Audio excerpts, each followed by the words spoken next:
And I thought, well, I'm a teacher in school. Can I make a difference? Can I do something that would help so that we wouldn't have to resort to this awful tool that politicians and military leaders feel compelled to use sometimes? And so I wanted to translate that into my teaching somehow. Somehow. And that's how the World Peace Game really came about. And when I said at the top of the show that John is an inventor, he invented World Peace Game. Well, just the game, unfortunately, not World Peace. Right. Yeah, He's working on inventing World Peace. But that was in 1970. Yeah. 1978. 78. 1978. Okay. All right. So let's talk about this game. All right. You spoke about the idea. It was implemented in 1978, and you introduced it to high school students. They were high school gifted students, minority gifted students, and I can describe the evolution of it as well. Please do. Yeah. It started out as a 4-foot by 4-foot piece of plywood, and I covered it with some fadeless paper, and I went to a hobby shop and I got some little markers to put on the board because I knew kids liked to play board games, at least in the 70s. It seemed that we still played a lot of board games. And I thought, well, the little guys, you know, they love the shooting and the blowing up. It just seemed to be the case. So I went and got some little toy soldiers from one of the toy stores, and I put them in.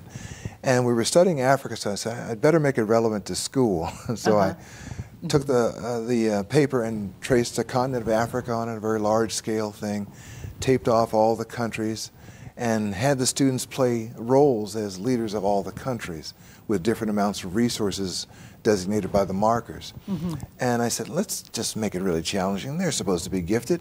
All right, let's solve all of Africa's problems, all of them. And so we had to do a lot of research to find out what the problems were and how they connected to history and colonialism. And of course, the study went international quickly. But they were tasked with that. And we all muddled through the first season or so. But they were starting to get the hang of it. And I think they did achieve world peace at some point. I devised a way for the game to be won.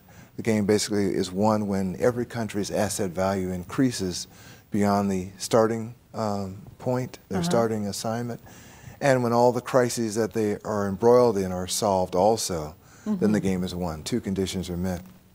The game has since evolved into this 4-foot by 4-foot by 4-foot plexiglass structure. 4 foot by 4 foot by 4 foot. Wow. There are 4 planes of 4-foot by 4-foot sheets of plexiglass.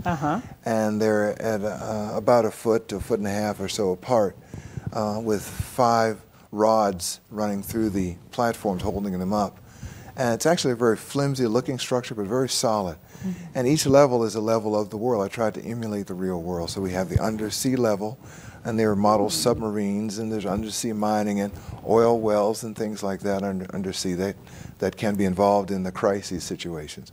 There's a ground and sea level, an aircraft level with clouds or giant puffs of cotton that the kids move around, territorial airspace that each country has, small planes, model planes, and outer space level. We've got satellites, we've got asteroids, we've got black holes. Of course, they wanted to put that in. You can do satellite research and develop satellites and so forth.